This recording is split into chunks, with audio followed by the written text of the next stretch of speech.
Welcome to Bangla City SATV News. This is Nuri Alamin with the headlines.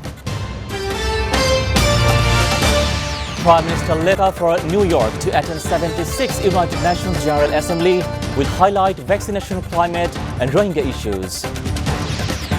A Dhaka court placed Iwali Chairman Shamima Nasreen and CEO Mohammad Russell on 3-day remand each in a case filed for embezzling money. Foreign Minister seeks Commonwealth solidarity for smooth repatriation of Rohingyas.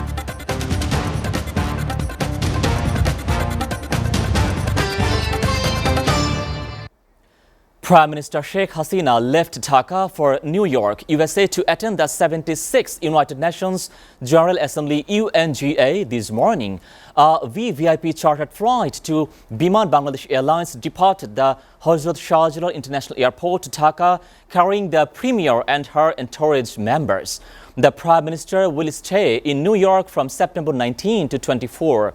During her stay in New York, Sheikh Hasina will address the general debate of the 76th sessions of the United Nations General Assembly at the UN headquarters on September 24.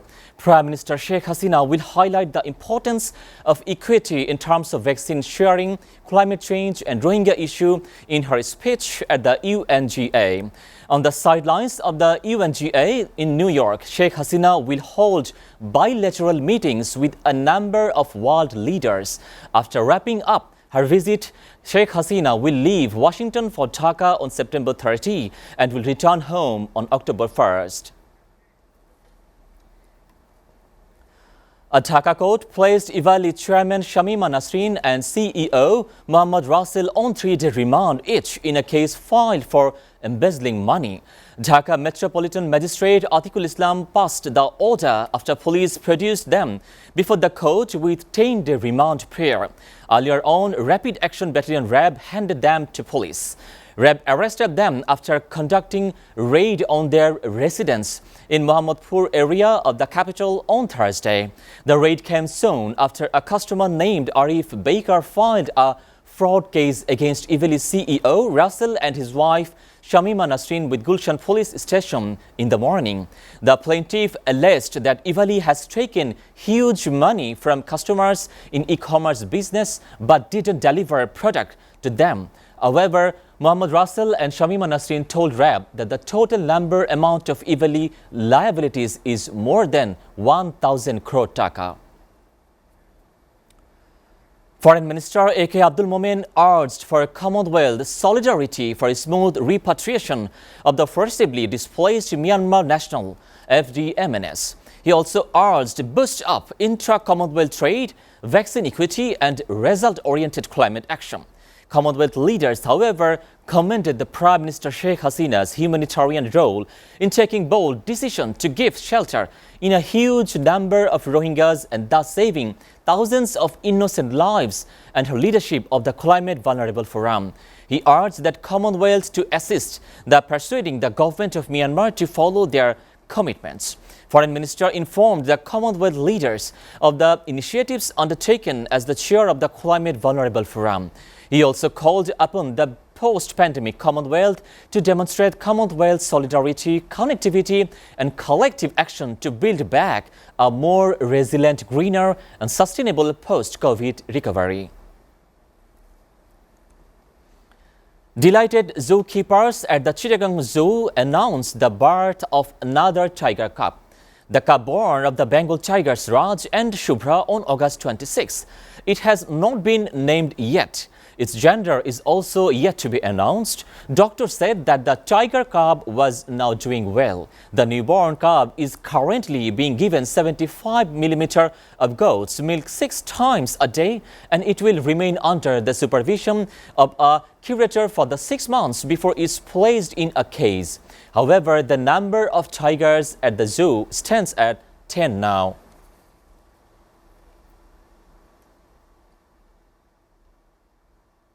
Viewers, we're taking a short break. Stay with Bangla City SATV News.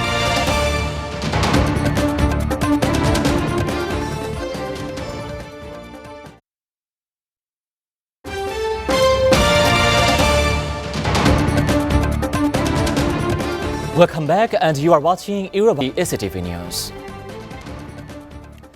Now we move on to international news.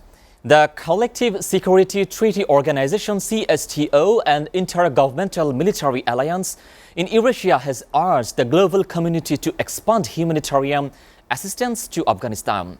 The remark was made by CSTO Secretary General Stanislav just after a joint meeting of the Council of Defense Ministers, the Council of Foreign Ministers and the Committee of the Secretaries of the CSTO Security Council on Wednesday.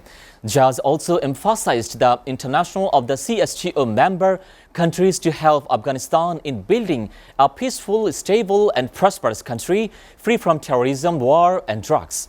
The Secretary General signaled readiness for the organization to participate in international effort towards stabilization and development of Afghanistan with the United Nations in a central coordination.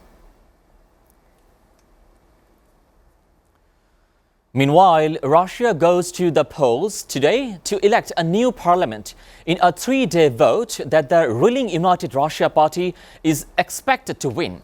The vote is a test of President Vladimir Putin's grip on power across 11 time zones from the Pacific Ocean to the Baltic Sea. At stake is United Russia's the majority of the 450-seat State Duma, which was the last year helped Putin is through the constitutional reforms that allow him to run for the office again and potentially to stay in the power until 2036. The vote runs until state on Sunday and is seen as the dry run for the presidential election in 2024, a highly sensitive moment for the Kremlin should it choose to embark on the political transition in a new figurehead. Putin, a former KGB officer who turns 69 next month, has not said if he will seek re-election when his current term ends at 2024. He has served as the president or prime minister since 1999. Italian government approved some of the strictest anti-government COVID measures in the world, making it obligatory for all workers either to show proof of the vaccination, a negative test or recent recovery from infection. The new rules will come into the force on October 15 in the latest effort by the Prime Minister Mario Draghi boat coalition to persuade people to get inoculated and blunt contagion in one of the countries host hit by the virus.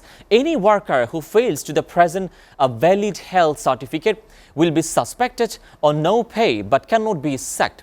People who ignore the decree and go to the work regardless will face a fine between $705 to $1,175 US.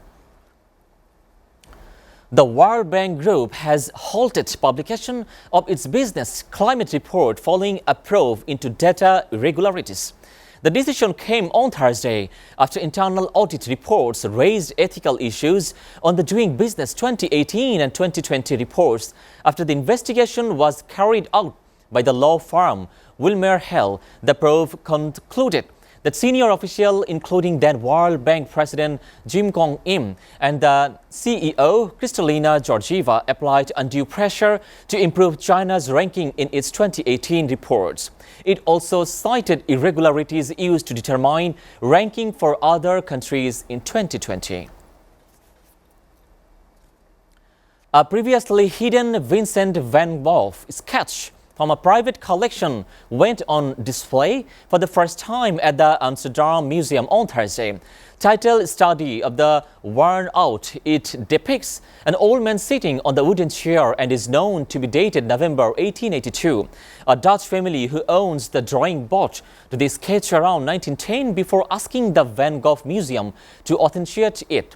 Experts confirmed that it was indeed a new work.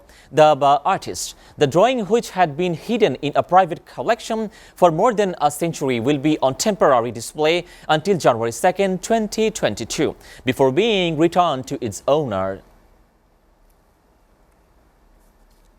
Now, sports news. New Zealand's tour of Pakistan has been abandoned on the day of the opening fixture because of a government security alert. They were visiting Pakistan for the first time in 18 years to play 3-1 international, the first of which was due to take place on Friday in the 5 T20 matches in Rawalpindi and Lahore. However, the Pakistan Cricket Board insists today and the Pakistan government made foolproof security arrangement for the tourists. But in a statement released on Friday, New Zealand Cricket said they would no longer be able to participate in the tour based on the advice they were receiving. Before ending, we go to Bangla City SATV News headlines again. Prime Minister left Dhaka for New York to attend 76th United Nations General Assembly will highlight vaccination, climate and Rohingya issues. A Dhaka court placed Iwali Chairman Shamima Nasreen and CEO Mohammad Russell on 3-day remand each in a case filed for embezzling money. Foreign Minister seeks Commonwealth solidarity for a smooth repatriation of Rohingyas.